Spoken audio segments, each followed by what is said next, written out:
Hey there, Slimesters and Gackoids, Manny here. What you're about to see is a video montage of our Patreon content from Season 3. If you like what you see, join our Patreon and subscribe to our YouTube channel. Every one of you play a part in helping our channel grow. Thank you for watching, and enjoy the show.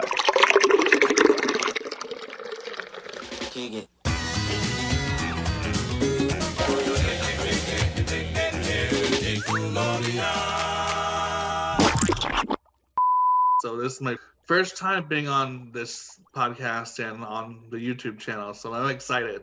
Well, we're definitely glad to have you here. Whoop, jinx. I found some old David the Gnome commercials and bumpers and things and start sharing it on social media. And then a bunch of people start to come out the woodwork with, I loved this show as a kid. Yep. This show broke my heart. I cried so much at the show. And I'm going, why? and it wasn't at all like the ew, really? Ew. It was just it had that much of an impact. But what if they open the door? That other door just took muscle to open. They'll never open the door of good intentions. It takes a loving heart. You're right. We can find our way back in peace. That's the power of love. But the other thing that I was laughing at was that I love how almost every single time there was this big ordeal and nobody knows how to solve it, and David has to solve it. Okay, he demands time. I need time to think. Give me some time. Okay, I've got it. And there's no time lapse. It's just him thinking for a few seconds, and he does that. Okay, give me a minute. Okay, I got it. Every time. It's like all he had to do is put on his thinking cap, and then once the light bulb turns on, bam, problem solved. Yeah. Like a sound effect, ding or something like. Oh, okay, there we go. Yeah, it's that easy apparently. His pointy hat lights up. Bling. In terms of like Big Bad Tom being a low point for me, I didn't necessarily hated it per se. I just think too much of the episode was dedicated to like this like event where all the gnomes gather and they're literally dancing, and then the cat's like showing up, and then he's just kind of waiting, and then he kidnaps one of the girls, and then they go after him, and that happens after the 15-minute mark. The first 14 minutes and 59 seconds is just dancing. Like, get to the point already, come on. The voice actors having to make the sound in that dance scene. The amount of laughing in that dance scene, and there's probably one or two, maybe three people who are having to do different variations of their one laugh, and I was getting really annoyed with this one particular actor. I don't know who, but it was one guy who just kept laughing.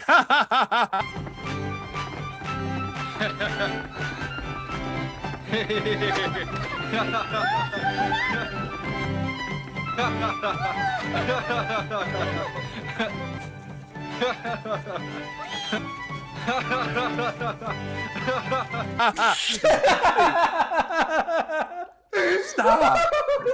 Please stop. The way you did it was so mechanical, like a puppet. Yes. And I could see him in that moment, just like, you know, with the anime like Astro Boy mouths, like ha ha ha ha ha ha, just over and over again. Oh my gosh. Gnomes have some telekinetic powers, or like some overworldly powers that they use to like solve some of these problems, where it's like communicating to other gnomes in faraway lands, or like, I don't know, using the power of rainbow shooting from your hands to ward people away. I really don't remember much behind that. I order you to leave this forest in peace. Now! They go full Care Bear. Right? I was thinking of that. Maybe he stole the power of the Care Bears to ward away the trolls. Because his magic just wasn't strong enough. Like, what's he going to do? Hit him with a wooden mallet? That's not going to stop them. That's just going to stub their toe. Cross over from the Care Bears to the gnomes. Everything, yeah. The Care Bear stare.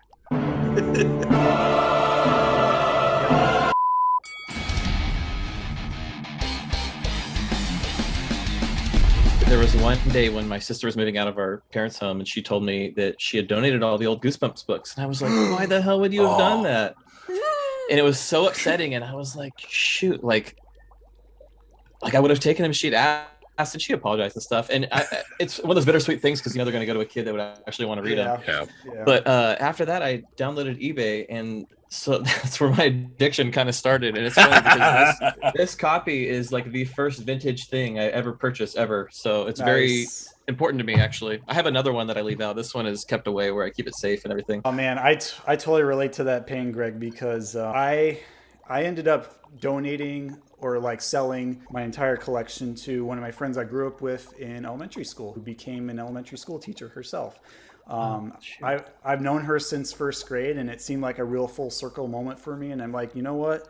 I don't actually read these as often as I'd like. I might as well give them to some kids who can't afford books that would love to get into Goosebumps. So I had a real like Andy moment from like Toy Story 3. Well, they've gone to a better place now, but now 8 years later, I'm like, damn it, I should have kept those and just bought some. I always told myself I want to sit down and read all 62 start to finish, and I'll get through one or two and be like, I can't keep this up. It's everything. They're great for kids because they keep them reading and stuff, but there's no convincing me now in my 30s that when at the end of chapter 2 that something terrible is going to happen that quick on, Crimson Clown, yes, for sure.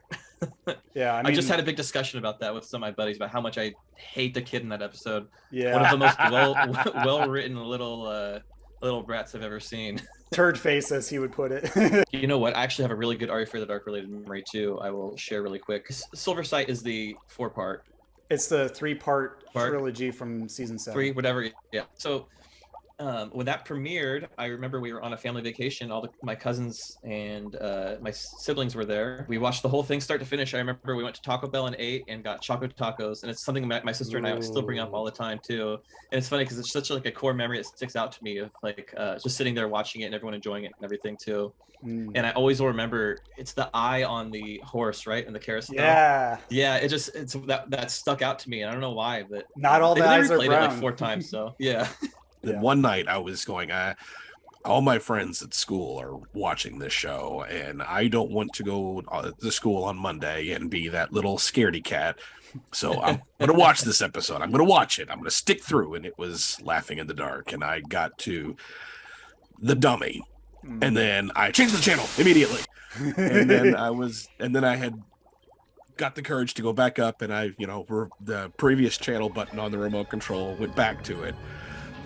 And then Zemo comes out of the door, and I'm like, crap, and changes it right back. I was done. It took me a long time to go back to Are You Afraid of the Dark after that. I watched the premiere in like August 15, 1992 with my dad because he had to chaperone me or like stay up with me. The moment that fake Tom Arnold spun his head 180 degrees saying, I sort of died. I was like scare-sighted, like, whoa, what is going on here? But at the same time, like, I want to watch that next week, Dad. Can we? I'll think about it. It's creepy. He gives me the creepies. Showing his more vulnerable side. Sid mentions the gang won't have to worry about entering the cemetery dead anytime soon, unless they encounter the Ghost Bride. Sid's mention of this story actually prompts Gerald to share this tale with the rest of the crew, but not before Curly rudely interrupts, claiming it's his favorite story. What a twisted kid. I'm really, really fortunate, it depends on who you ask, that I have never seen Hey Arnold. Dramatic reverb. It came on at a time when I was getting out of kid shows, and every time I get talking about it with people on social media, this show always gets brought up, and people love this show. I mean, it's one of those shows that just keeps... It never dies, much like SpongeBob. Whereas SpongeBob, you all know how I feel about that one. Yep. And I've heard that this is, by many, a better version of Doug. And I'm thinking that's a tall order coming from I don't me. know exactly better, but definitely has a lot of parallels to it in terms of feeling and the main characterization of, the kid that everyone relates to.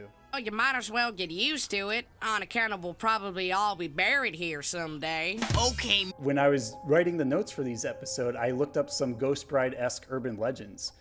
So for anyone who wants to delve into this a little bit more, head to notebookofghosts.com, which is like a blog of urban legend stuff. I just picked up like a few of the summaries that they wrote on there that really spoke to me, that kind of, had ties to this Ghost Bride episode. So starting off, we have the hide and seek story, which is, what they label it on the website, where a dead bride died hiding in a trunk. It's pretty spooky. There was also the deadly wedding dress, which I particularly found frightening, where formaldehyde lacing the dress of a dead bride killed a woman who bought the dress for a community function by coagulating the blood in her veins. Investigators say that when she was sweating while dancing, the chemical seeped into her skin from the fabric of the dress and killed her. Yeah, pretty wild. Adam, he was my friend. He was big into supernatural elements, and he, like I said, he watched Ghost Hunters, so he was all about learning about how the batteries for the cameras would drain, and there would be a temperature drop, and sometimes you'd see orbs. I'm like, yeah, this is all BS. That's what I'm thinking. I don't believe any of this. As goofy and as silly as I am, I also have some very strong nerves, and which is very against type for him because he doesn't have strong nerves. So he was wanting to go ghost hunting and asked if I would go. I said, sure, I'll go. I don't care. And there is an abandoned house. It's no longer abandoned now, but at the time it was. And supposedly this house was haunted. It's a farm where there was a horse stable that was behind it and a lake off to the side. So we were going to go check this house out. Supposedly it's unlocked. You can go inside and check everything out. What time are we going to go? Midnight. All right. How are we going to document all this? And he said, I want you to get your video camera and make sure that it's a blank videotape. And I'll get an old one of those micro cassette tapes players and I'll go around and we'll ask questions. But you got to take this seriously. I know you like to joke. You got to take this seriously because apparently ghosts are very fickle. And if you don't take this seriously, they won't show up. I'll be serious. Don't worry. I said, okay. If you want to hear more of my creepy story, head over to Patreon. Ladies and gentlemen, Michael Jackson has entered the building. Well, Britt, you are not alone. I see what you do there. We've handpicked 20 of the most iconic music videos MJ has to offer, spanning 4 decades of his career to honor the King of Pop, while also sharing why we love his work, how we were introduced to his work, and what makes certain pairings of videos stronger or weaker than others. She'll tell you either I love it or I absolutely loathe it. He's such a sweet person most of the time, even when you see him. So him to pretend to be, I'm bad. I think it's hysterical when the lyrics are, I'm bad, I'm really, really bad. Are you sure about that?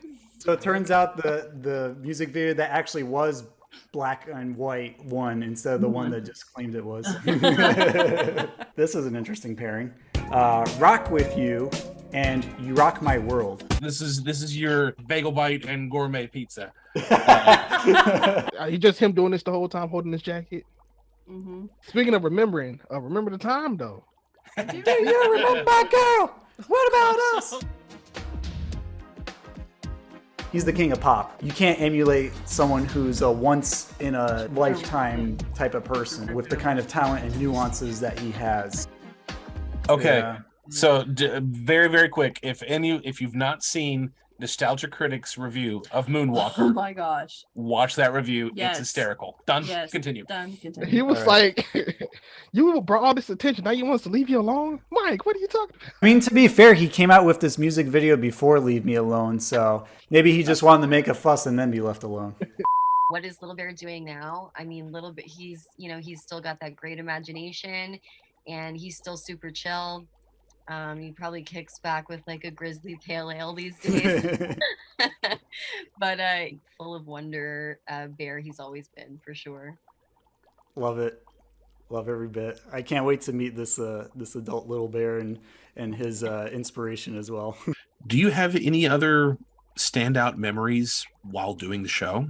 Where we recorded Little Bear was a really well-known recording studio in Toronto, and I recorded Little Bear, as I mentioned, from when I was 11 till when I was 18. So when I was around 16 or 17, I got dropped off at the studio because I would record for about 4 hours, and when I walked in and just walked through the green room to enter the studio, the voice director, Dan Hennessy, an incredibly tall man, 6'5" or 6'6" even. He's so tall.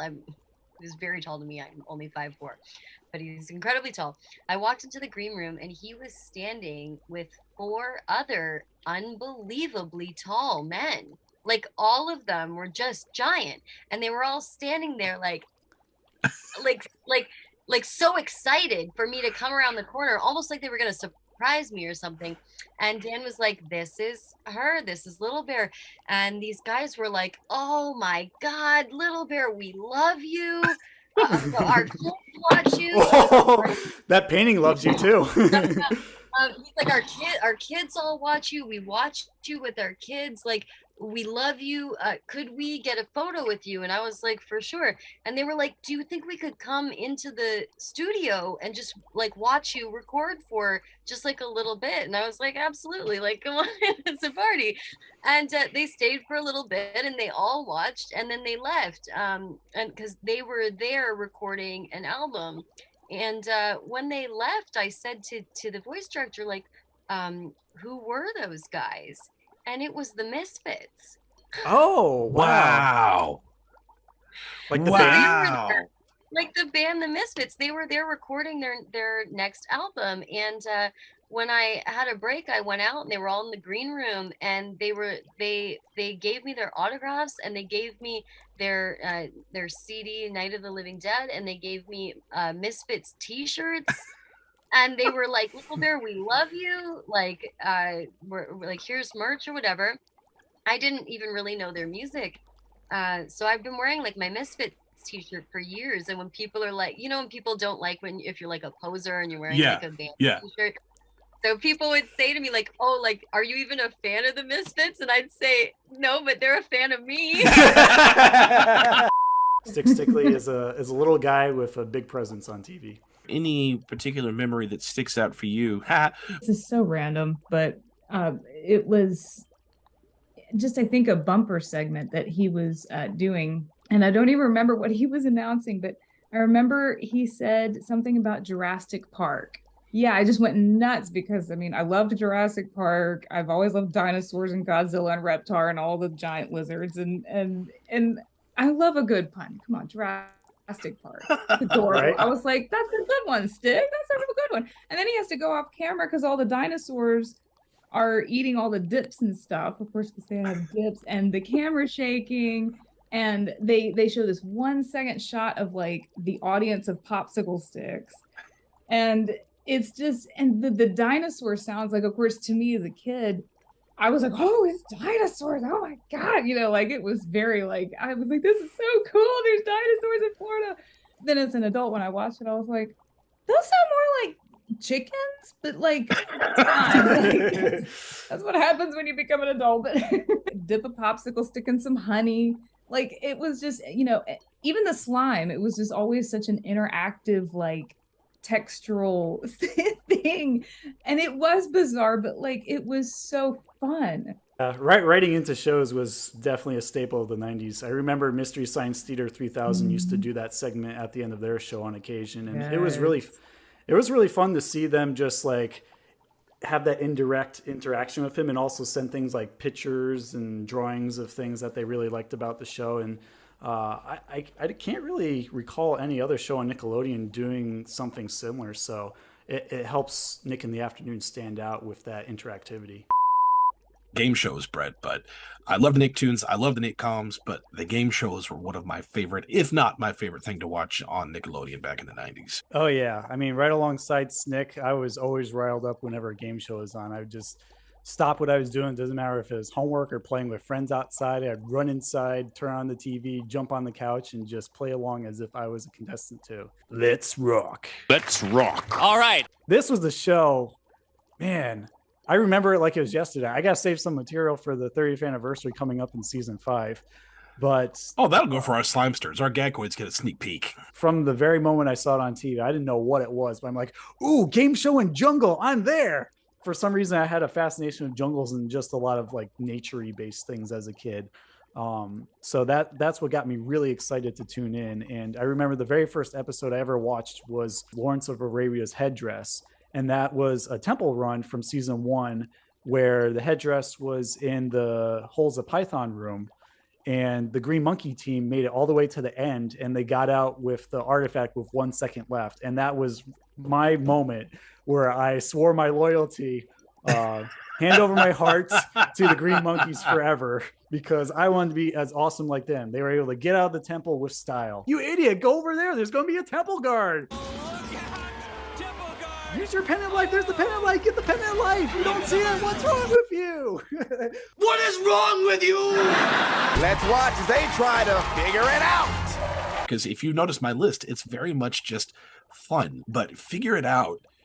There were so many things that I loved about the show as a kid. Celebrity panelist was a big part of why I liked this show, because it was constantly rotating. We had just shared about how Nickelodeon was kind of a shared universe.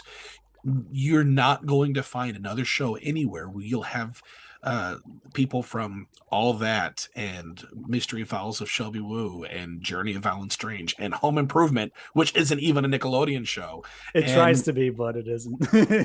And Wienerville and so many others, just all here in one show.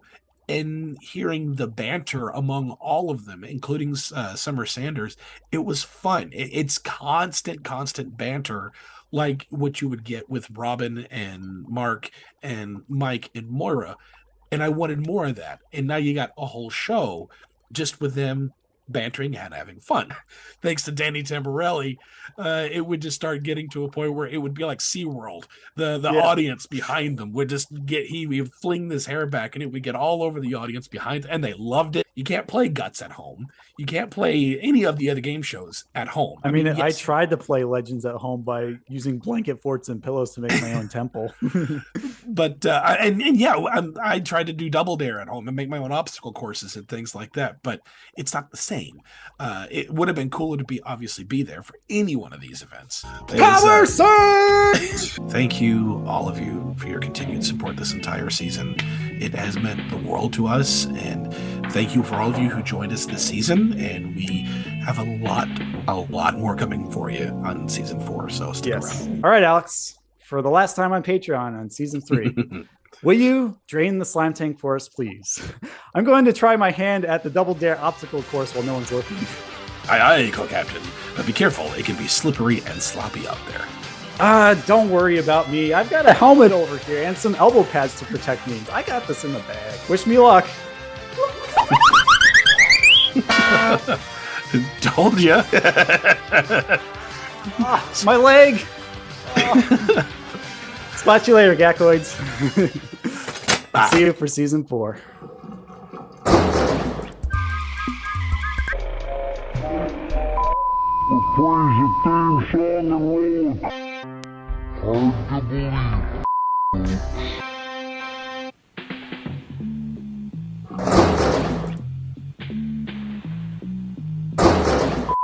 I'm starting to feel old, man. All these. Why do you feel old?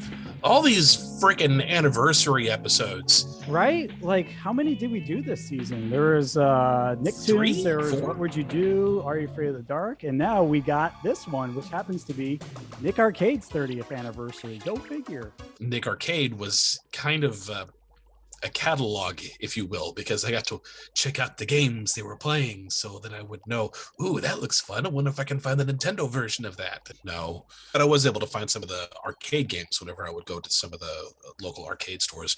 But that was really fun for me to do as a kid.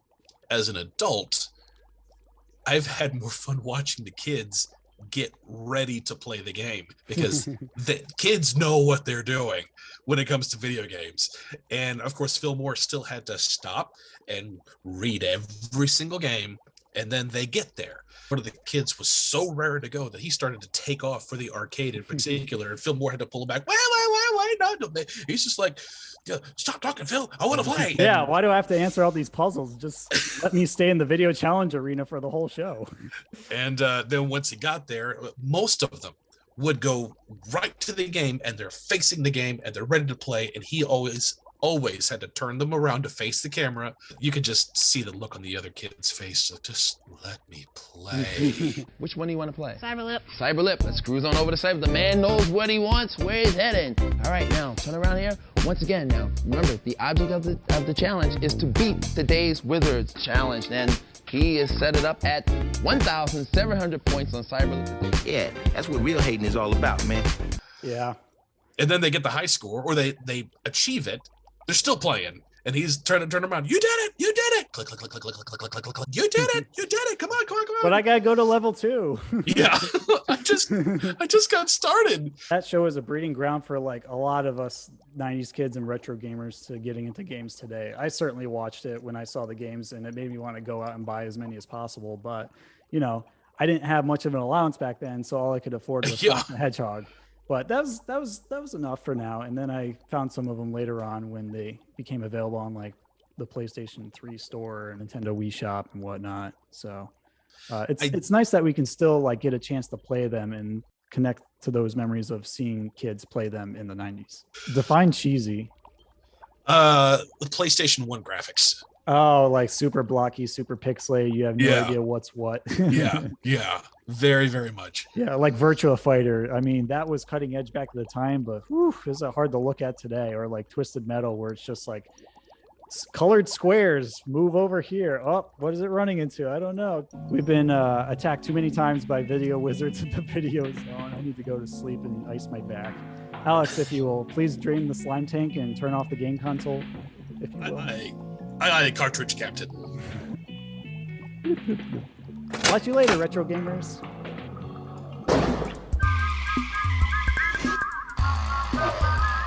Reprise the theme song and roll the credits. Hard to believe, folks, but it's time to say goodbye. Nighty-night. What'll we do till then? Chill for a couple. We'll be back. I declare this meeting of the Midnight Society closed. Bye-bye. If peeing your pants is cool, then consider me Miles Davis. Oh, that was the grossest thing I've ever heard in my life. Let's go!